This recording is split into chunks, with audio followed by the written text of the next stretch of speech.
I stood near the far end of the Whitmore Art Foundation gala, trying to look like I belonged in a room built to celebrate men like my father and my brother. People floated past me with champagne flutes and polite laughter. From across the ballroom, I heard the chime of a spoon against glass, my father's signal that he was ready for the spotlight. Richard Whitmore never needed a microphone to command attention, but he used one anyway. "Thank you all for being here," he began, his voice smooth, confident, trained from decades of boardrooms. "Tonight, we celebrate not only my retirement, but the future of Whitmore Holdings." The crowd shifted its attention toward Jonathan, who stood beside him glowing with pride he did not bother to disguise. My brother always knew this night belonged to him. My father lifted his glass toward the audience. "My son Jonathan has proven himself again and again. He has the resolve and decisiveness our family legacy demands. I could not be more proud to name him the next leader of Whitmore Holdings." Applause broke out instantly. Some guests even rose from their seats. A few turned to look at me, not out of curiosity, but out of habit, like checking whether a shadow still followed the body that cast it.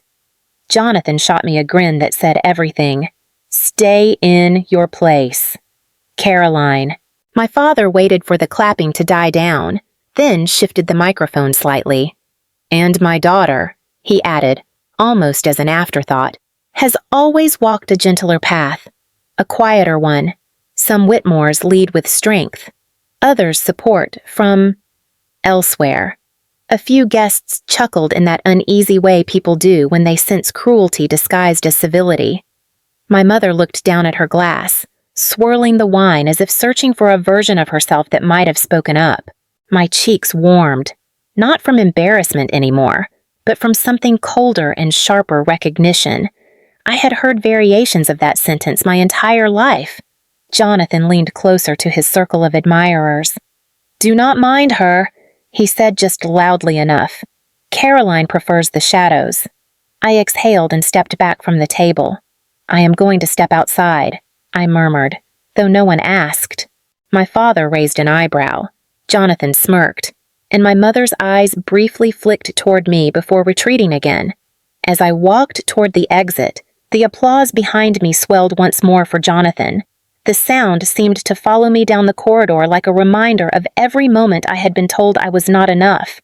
I had almost reached the end of the corridor when memories I hated remembering pushed their way to the surface, heavy and uninvited. Nights like this always brought them back. Growing up in the Whitmore house meant watching Jonathan receive praise for simply showing up. "A natural leader," my father would say when Jonathan spoke over me at the dinner table. "A real Whitmore man." He liked to repeat, as though the phrase itself was a crown. If I offered an idea, my father would barely lift his gaze. "You think too softly." "Caroline," he would say, "feelings do not build empires." I learned early that silence was safer than trying to prove him wrong. Years later, when I quietly corrected a financial projection Jonathan had botched, the board celebrated him for the flawless presentation. He did not thank me afterward. He only said, "You make a good backup." I laughed because he expected me to, but the sound never reached my eyes. My mother rarely interfered. She would murmur, "Your father means well," as if meaning well could excuse diminishing your daughter's worth one comment at a time. But my grandfather, Frederick, saw me differently. He once caught me reviewing procurement reports that no one had assigned to me. "Curiosity with purpose," he said, tapping the pages. "This family needs more of that." I held on to that sentence like a small, warm ember. He died before I ever understood how much I would need his voice. Footsteps echoed behind me. Jonathan appeared, uninvited, champagne in hand. "You should really try smiling," he said. "It helps people forget you are out of your depth." "I needed air," I replied, keeping my tone level. He smirked. "You always need something." Before I could answer, Uncle Harold rounded the corner. His expression softened when he saw me, then tightened when he noticed Jonathan. "Caroline," he said gently. "May I have a moment?" Jonathan rolled his eyes. "Of course she needs you to walk her back." Harold ignored him completely. It is important, he added quietly to me, and something in his voice, steady, deliberate, made my pulse shift, as if the night was about to split open. If you have ever felt that way, pushed aside, talked over, treated as though your quiet made you lesser, stay with me, this story becomes something different very soon. And I want you to hear it from me, not from the people who once decided who I was allowed to be. Jonathan drifted back toward the ballroom, satisfied that he had gotten the last word. Uncle Harold waited until he disappeared around the corner before speaking again. "Walk with me," he said quietly. There was something in his voice, an urgency he never used with me. I followed him toward a small side alcove near the exit, where the distant applause for Jonathan still leaked through the walls like pressure building. Harold reached into his coat and pulled out a sealed envelope. Heavy paper, deep ivory, my grandfather's name pressed into the wax seal. Frederick Whitmore. My breath caught. "Why do you have that Frederick left instructions?" Harold said. "Very specific ones. I was to deliver this to you on the night your father formally announced his retirement, and only if he chose to embarrass you publicly." He paused. He predicted he would. The words hit harder than I expected, as if my grandfather had seen tonight years before it happened. "I do not understand," I whispered. "You will," Harold said, "but you need to open it when you feel ready. Not because I tell you to." "Why me?" My voice cracked before I could stop it. Harold's expression softened. Not pity, but recognition. "Because your grandfather trusted you in ways Richard never allowed you to see." Behind us, the ballroom erupted again. More applause for Jonathan. Always Jonathan. I looked at the envelope in my hands. The weight of it felt wrong, too heavy for paper. Too cold for something left by the only man who ever treated me as an equal. "I should leave," I said. "If father sees me with this—" He will assume nothing," Harold cut in. "He is far too busy celebrating his narrative tonight." Narrative. The word burned. My father had always been careful about that, controlling how others saw him, how they saw Jonathan, how they saw me. I turned the envelope over, my fingers brushing the seal. If I open this now, everything could change. Harold gave a single nod. That is precisely why he left it. Through the open doorway behind us, I heard Jonathan's voice rising above the crowd. Charming, practiced, effortless. The noise made the decision for me. I straightened, tightened my grip on the envelope, and stepped back toward the ballroom. Harold's voice followed softly. "Whatever is inside, Caroline, your grandfather meant it for you, not for Richard, not for Jonathan." I did not look back. I walked toward the room that had never wanted me ready. For once, not to walk away. The moment I stepped back into the ballroom, the air shifted. Conversations dipped, just slightly, like a collective breath held without meaning to.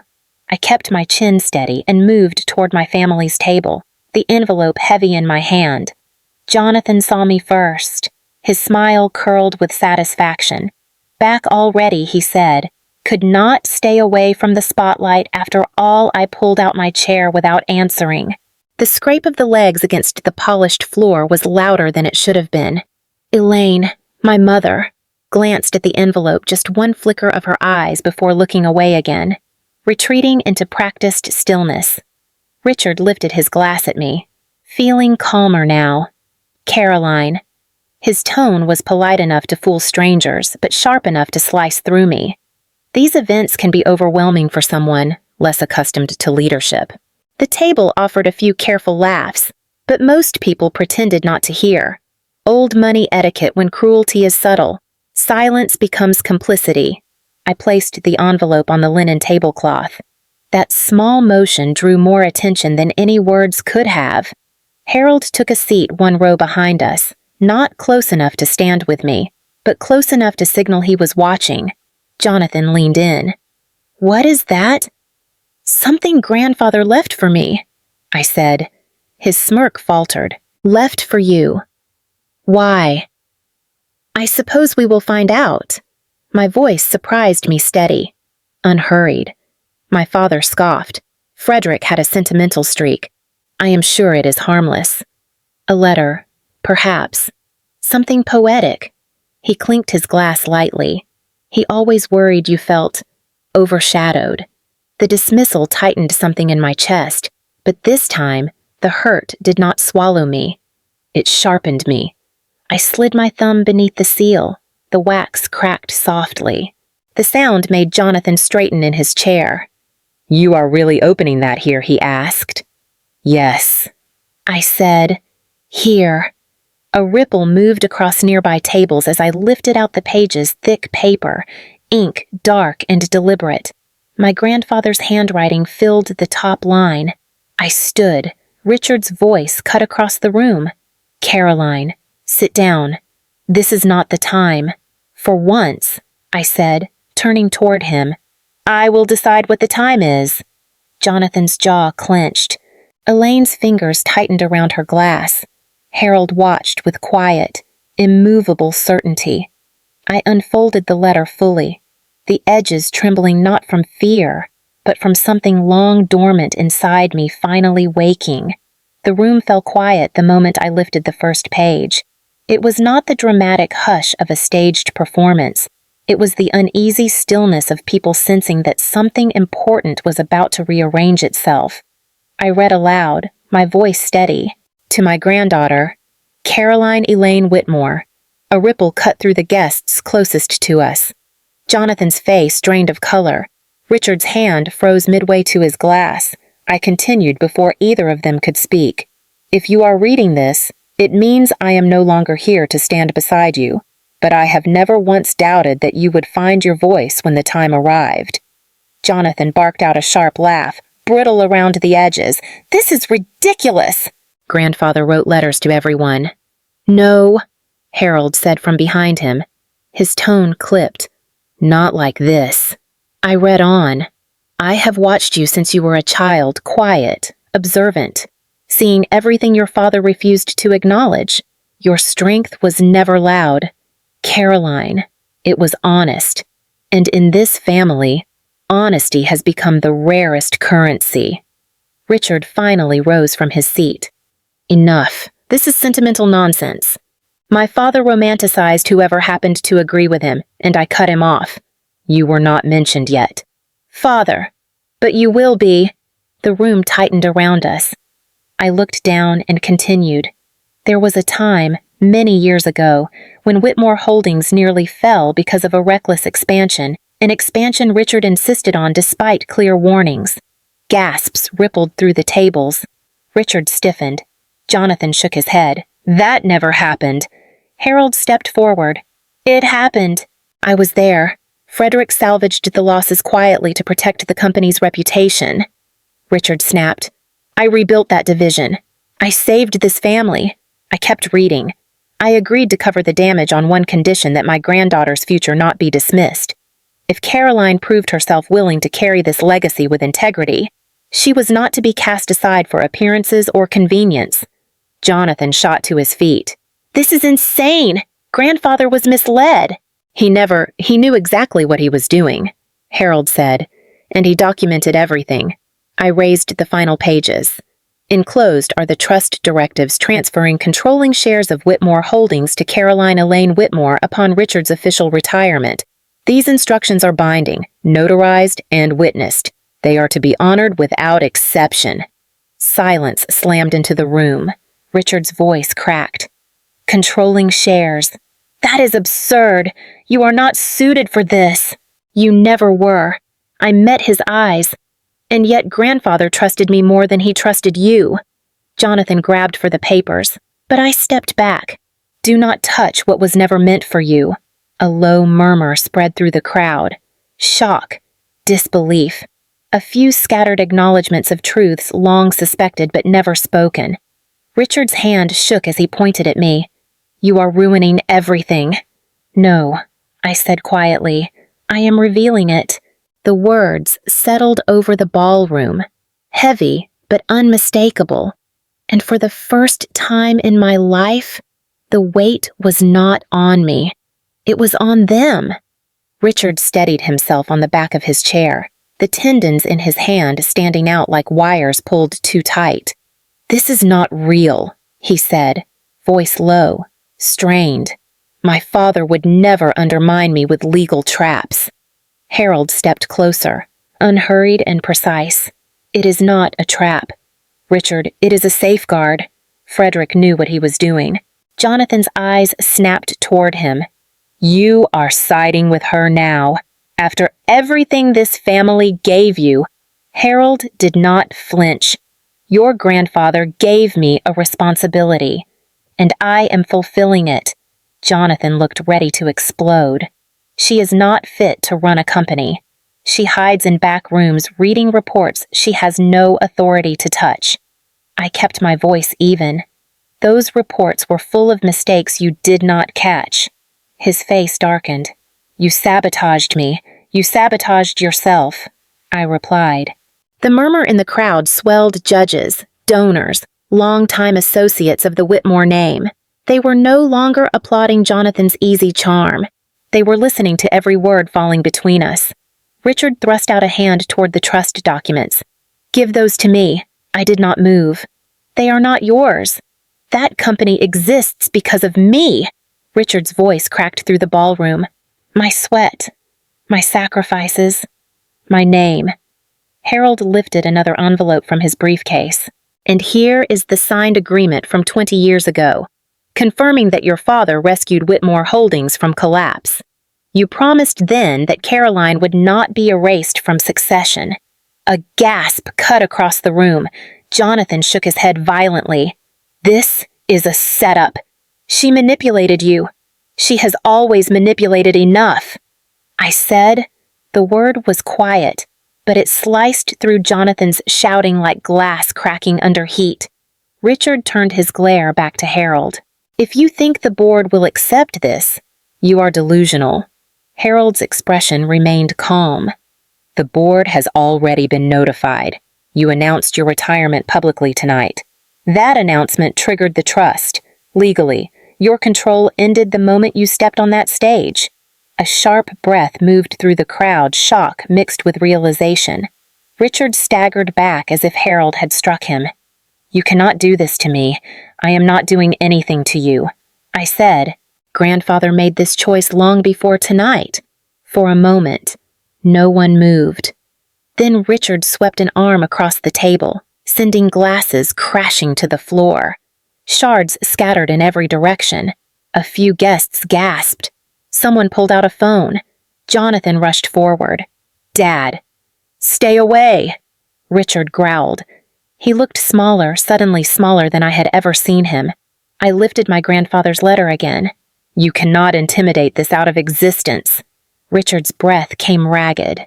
Jonathan stood frozen beside him, and for the first time in my life, I watched them both realize the same truth.